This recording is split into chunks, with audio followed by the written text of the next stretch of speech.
What's up, guys? Welcome back to the channel. On today's episode of the Wood Wrap, we are going to continue working on our sliding barn door kitchen island. First thing we're going to start with today is filling all our brad holes from the brad nails where we put the face frame on the cabinet and put our doors together. Okay, so as you can see on top here, I'm going to be using this joint compound. And if you didn't catch my last video, please go back and watch. Very, very educational. You'll learn a lot.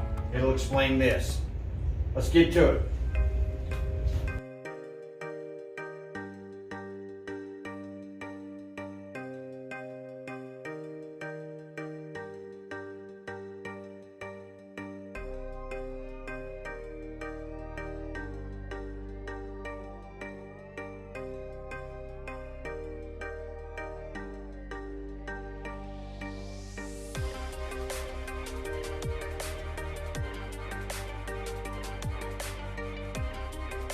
Alright, now that we've waited about 10 or 15 minutes and it's good and dry, we're going to get to sanding this thing.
Okay, now that I've hit it with the orbital sander, all I'm going to do is go back with a piece of sandpaper and knock down all the sharp edges.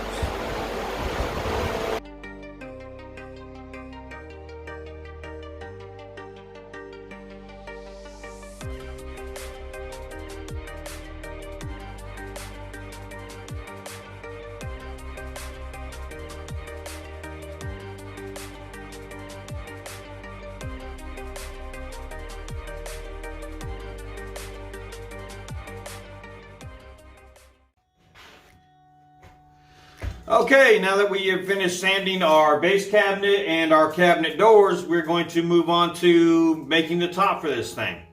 Now, when I started this series, I said we're going to put a solid wood 2x top on this thing.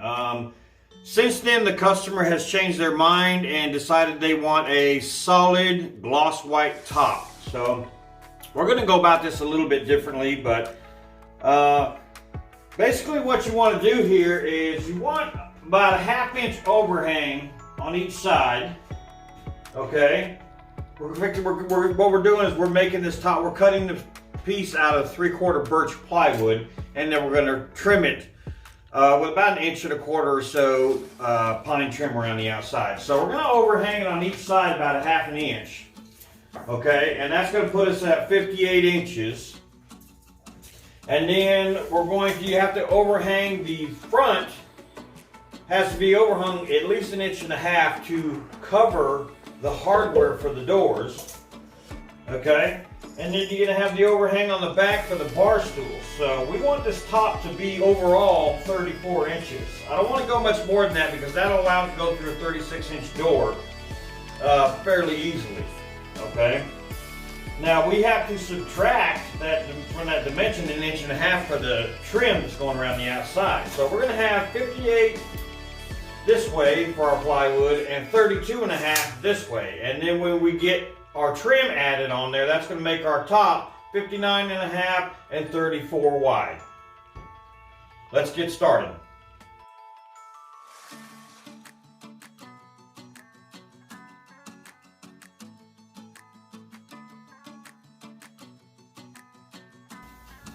All right, now that we have our piece of plywood cut for the top, I'm just going to temporarily set it on top here so that it overhangs all four sides. And then we're going to cut our 1x pine strips, and we're going to run a frame around the outside of this.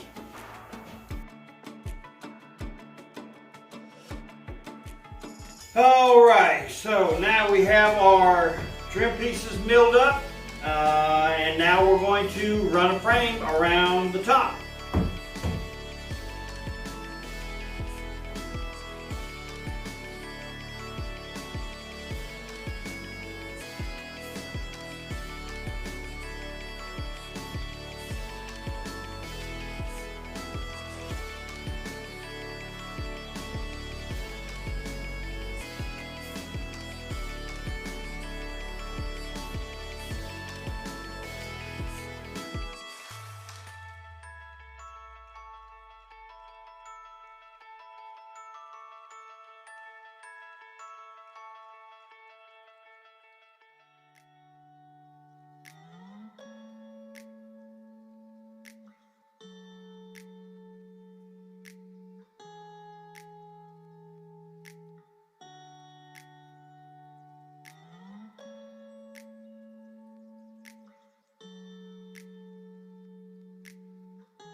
All right, now that we got our top trimmed out, we are going to let the glue set up a little bit, and we're going to do a little bit of patching here and there, not much.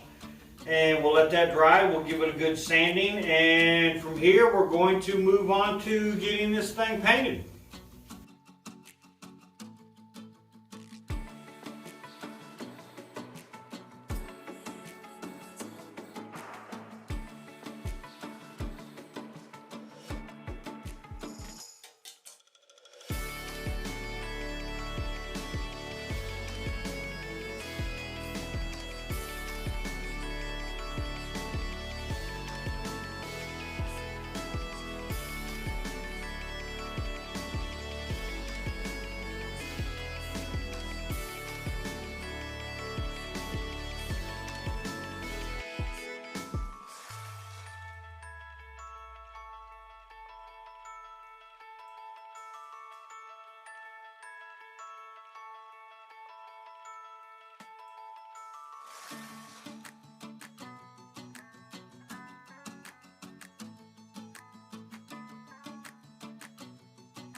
All right, we're going to be getting ready to paint this thing, and I just want to talk about one thing first though. Y'all probably wondering, well, why in the world do we paint this thing?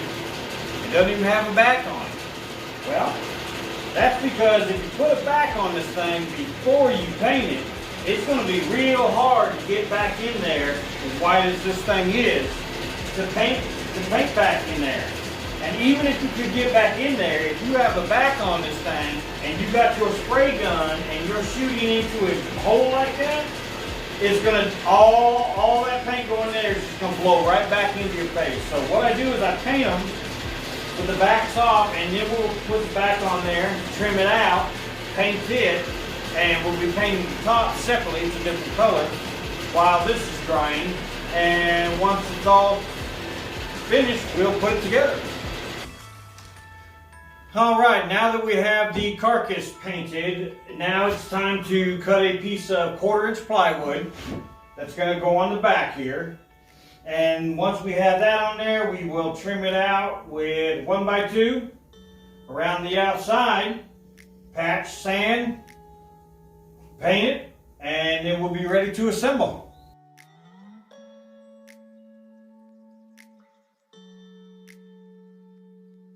Okay, as you can see, I've got my back panel cut out and the inside of it is already painted.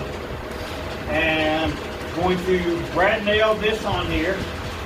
And then after that, all we have to do is run a 2-inch trim frame around the outside.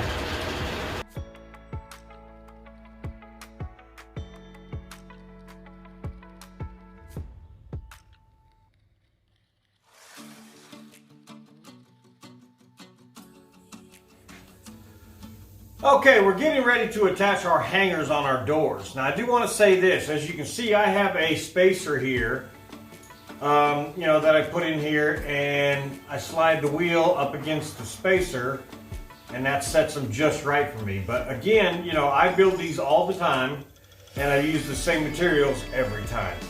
This is going to vary. You're going to have to do a little figuring because depending on what diameter wheel you use, depending on how far down you mount that wheel, depending on how wide your track that it's going to ride on is, all those variances are going to determine how far away from the door that pulley wheel needs to be. Okay. Now when I do mine, I figure mine up so that the wheel is sitting. When it's sitting on the track is just sitting maybe a 1/16 or so above the door. And what that does is when the bottom piece, the piece we're going to put on the back of the door, is in the track on the bottom, and the roller's on top of the rail, it makes it tight enough to where the doors can't be lifted off of the track. Okay, and that's great if you have children. Kids can go up there and try to crawl up, mess around with the doors, and you don't want them coming up and falling off on your child. So this will prevent that from doing that if you keep the rail not 1/16 to 1/8 of an inch above that door.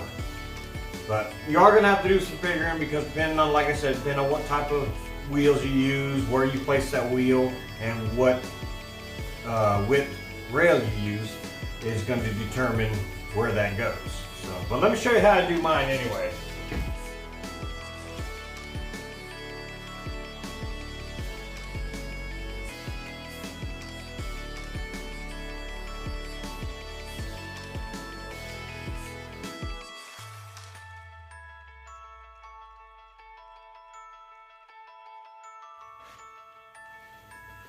All right, now that we have our hangers on our doors, what we're going to do now is we're going to lay this down on its back so we can position the doors on here and figure out where our rail is going to mount to, so that we can also figure out our dimension for our wood rail down the bottom, our track that the door is going to ride in on the bottom.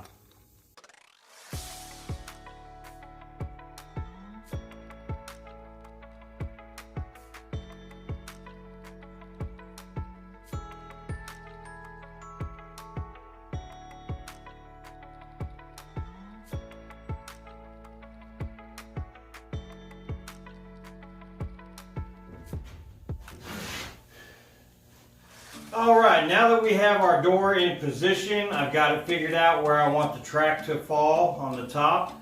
That leaves me with 1.25 inches from the bottom of my door to the bottom of the island, okay? And I'm going to make a track down here that's going to have a rabbet on the back side that little piece of aluminum is going to ride in, okay? So if we have 1.25 inches here, what I'm going to do is I'm going to make that track about 1 1/8 inches. Give it about 1/8 of an inch clearance so that those doors can slide freely without dragging along that bottom track. So let's make our track.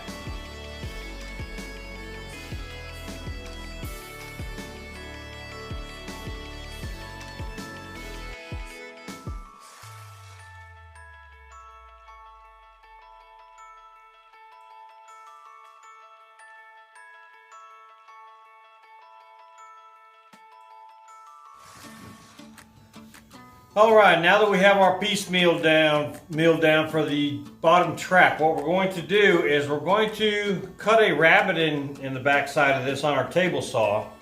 You want to make it a little bit wider than the aluminum we're working with is 1/8 of an inch, and you want to make it a little wider than that so it has a little wiggle room in there.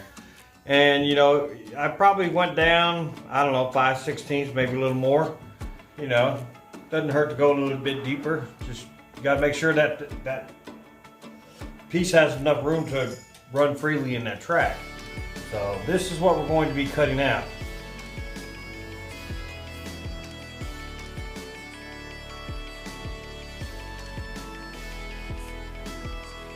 Okay, now that we have our rabbet cut into the back of this, what we're going to do is we're going to 45 both ends of this just to give it a nice cleaner, a little bit smoother look to it. So we're going to start off by 45 in one end of this.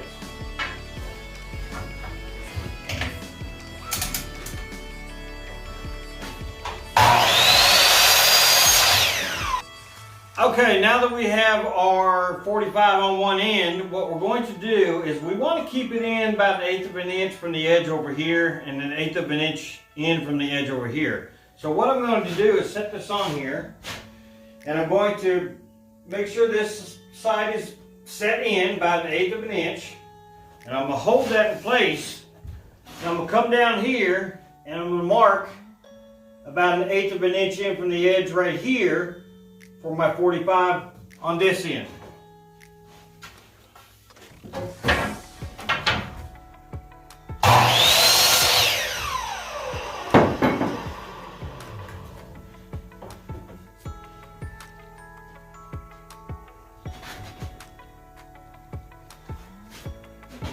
And just like that, okay? Now I'm going to take some sandpaper and knock down the sharp edges on this, and then we're going to put some glue on it, and we're going to brad nail it down. Okay, now that we have more or less completed our sliding barn door island, top sitting right over here, it's finished, it's painted. All we have left to do is to put it on here and screw it down and add some brackets underneath.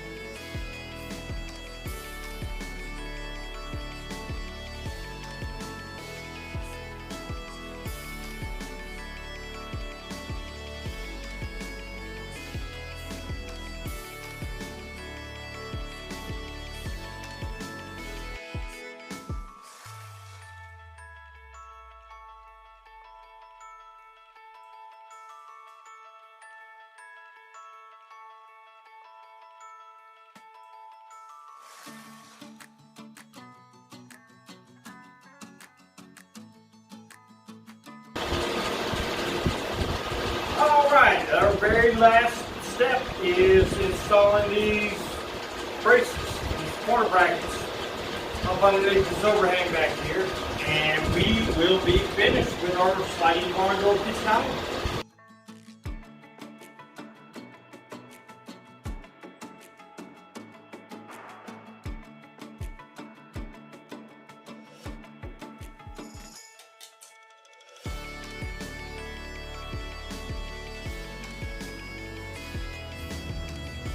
Alright guys, there it is. This is our completed sliding barn door kitchen island. Finished in an indigo blue with a gloss white top and black hardware. And of course it has the bar overhang on the back for bar seating. I think it came out pretty good. Alright, well, as always guys, thank you for watching. Join us next time on the Wood Rat. Don't forget to like, follow, and subscribe, and don't forget to hit that notification button.